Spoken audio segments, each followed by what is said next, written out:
महात्मा गांधी, जिसे देश के पिता के रूप में जाना जाता है, उनके व्यक्तिगत और राजनीतिक जीवन के बारे में बहुत कुछ है जो आम जनता नहीं जानती है। कई शोधकर्ताओं और इतिहासकारों ने उनके जीवन के छिपे रहस्य को जाना है। जो लोग इन चीजों को जानते हैं वे गांधी से नफरत करते हैं। In today's video I will tell you about 3 such unsatisfied works of Mahatma Gandhi, या कह लो उनके विचारधाराओं के बारे में जिसके कारण लोग उनसे नफरत करते हैं। बट लास्ट वाला थोड़ा पॉजिटिव है, सो लेट्स गेट रेडी।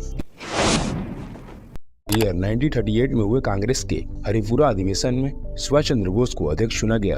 उन्होंने अपनी ऊर्जा से सभी को हैरान कर दिया था। हालांकि तब तक गांधी के साथ उनके मतभेद सामने आने लगे थे। सुभाष चंद्र बोस ने पत्नी एमिली सेंकेल को पत्र लिखा कि ये संदेहजनक है कि मैं अगले साल फिर से पार्टी का अध्यक्ष बन पाऊं। कुछ लोग महात्मा गांधी जी पर दबाव डाल रहे हैं और इस बार कोई मुसलमान अध्यक्ष बनना चाहिए, यह गांधी जी भी चाहते हैं, किंतु मेरी अभी तक उनसे कोई बात नहीं हुई है। इस माहौल में 29 जनवरी 1939 को त्रिपुरी में कांग्रेस अध्यक्ष पद के चुनाव हुए। इस पद के लिए महात्मा गांधी की पहली पसंद अब्दुल कलाम आजाद माने जा रहे थे। कलाम के मना करने के बाद गांधी ने पटाभी सीतारामैया को उम्मीदवार बनाया। सुभाष चंद्र बोस को 1580 वोट मिले और सीतारामैया को 1377 वोट मिले। गांधी जी और पटेल के पूरा जोर लगाने के बाद भी वो जीत नहीं सके। गांधी जी ने सार्वजनिक तौर पर इससे अपनी हार माना। इसी समय गांधी जी कांग्रेस वर्किंग कमेटी से अलग हो गए। इसके बाद पटेल और अन्य कई सदस्यों ने भी कार्य समिति से इस्तीफा दे दिया। इसके बाद सुभाष चंद्र बोस के लिए अपने पद पर बने रहना बेहद ही मुश्किल हो गया। अप्रैल 1939 में अखिल भारतीय कांग्रेस कार्य समिति की कोलकाता बैठक में सुभाष ने इस्तीफा दे दी। उनकी जगह राजेंद्र प्रसाद ने ले ली। यह बात जनता को पता चली कि सुभाष चंद्र बोस अध्यक्ष पद से हट गए तो लोगों को इस बात से बहुत बुरा लगा और उनको इसमें पूरी गलती महात्मा गांधी की लगी। इसी कारण से लोग आज भी उनसे नफरत करते हैं। 8 अप्रैल 1929 को भगत सिंह ने अपने साथी बटुकेश्वर दत्त के साथ दिल्ली में केंद्रीय असेंबली में 2 बम फेंके और मौके से ही गिरफ्तारी भी दे दी। भगत सिंह का मकसद किसी को मारना नहीं था, आजादी की आवाज दुनिया तक पहुंचाना था।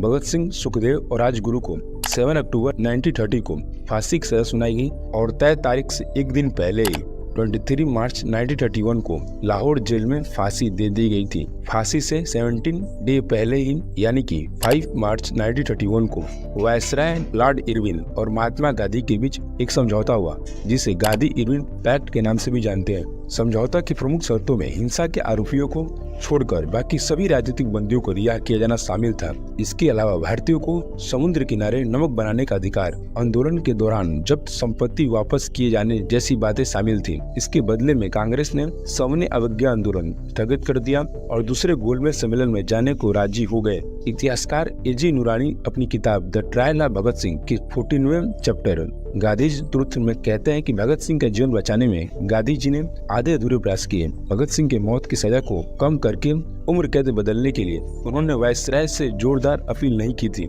इसी कारण से लोग गांधी जी को आज भी नफरत करते हैं।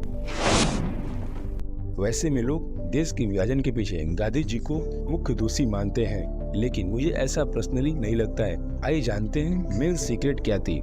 यह तारीख थी 3 जून 1947 की। समय शाम के 4 बजे। गुलाम भारत के अंतिम गवर्नर जनरल और वायसराय लुइस माउंटबेटन रेडियो पर आते हैं।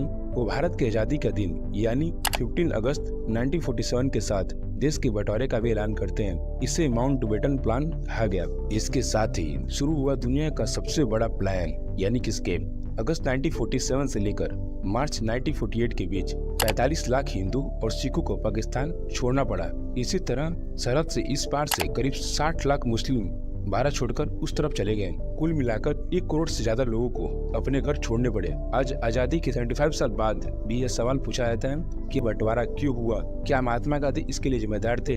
यो तो भारत का बंटवारा 14 अगस्त 1947 को हुआ था, लेकिन इसकी शुरुआत बहुत पहले ही हो चुकी थी। सच तो यह था कि इस समय तक केवल 2 ही नेता थे जो भारत के बंटवारे के खिलाफ थे। पहले थे महात्मा गांधी और दूसरे खान गफ्फर खान। जवाहरलाल नेहरू और सरदार पटेल के साथ बाकी कांग्रेसी नेताओं ने 3 जून को ही बंटवारे के माउंटबेटन के प्लान को स्वीकार कर लिया था। महात्मा गांधी तो 1 अप्रैल 1947 को बेहद परेशान होकर माउंटबेटन से मिलने पहुंचे थे। उनका मकसद था कि किसी भी तरह भारत के बंटवारे को रोक दिया जाए। इसके लिए उन्होंने मोहम्मद अली जिन्ना को प्रधानमंत्री बनाने का ऑफर दे दिया था। इसमें माउंटबेटन ने गांधी से कहा कि वह इस मामले में जवाहरलाल नेहरू से बात करना चाहते हैं। जब नेहरू वायसराय से मिले तो उन्होंने भी महात्मा गांधी की बात दोहराई। नेहरू बोले उन्हें इस बात से कोई दिक्कत नहीं है, लेकिन जिन्ना पहले यह ऑफर खारिज कर चुके हैं। इसके बाद जिन्ना बोले आजाद भारत को लेकर मिस्टर गांधी के जो विचार है वो हमसे बुनियादी तौर पर अलग है। ब्रिटिश सरकार के वफादार रहे शिक्षाविद सैयद अहमद खान और भाषाविद राजा शिव प्रसाद ने 1876 में सबसे पहले दो राष्ट्र की बात कही थी। उन्होंने वाराणसी में एक कार्यक्रम में कहा था कि हिंदू और मुसलमानों की जीवन शैली एक दूसरे से बिल्कुल अलग है, इसलिए कभी भी एक राष्ट्र नहीं बन सकते हैं। यही सिद्धांत आगे चलकर भारत पाकिस्तान के बंटवारे की वजह बनी। उनके ऐसा कहने पर भी महात्मा गांधी ने इनका सपोर्ट किया। इसलिए कुछ लोग आज भी भारत पाकिस्तान के बंटवारे का कुछ हद तक वजह महात्मा गांधी को मानते हैं और इस कारण से लोग उनसे नफरत करते हैं। इसी के साथ आज की मजदूरी यहीं खत्म करते हैं। अगर तुम्हें वीडियो पसंद आई तो लाइक मारो यार, और अगर तुम लोग नए हो तो सब्सक्राइब करो। वो जो लाल वाला बटन है उस पर फूट फेंक के मारो या फिर मोमबत्ती, मुझे नहीं पता, बस क्लिक हो जाना चाहिए। अब मैं भी जा रहा हूं, मुझे पैसों के पीछे भागना है। बाय।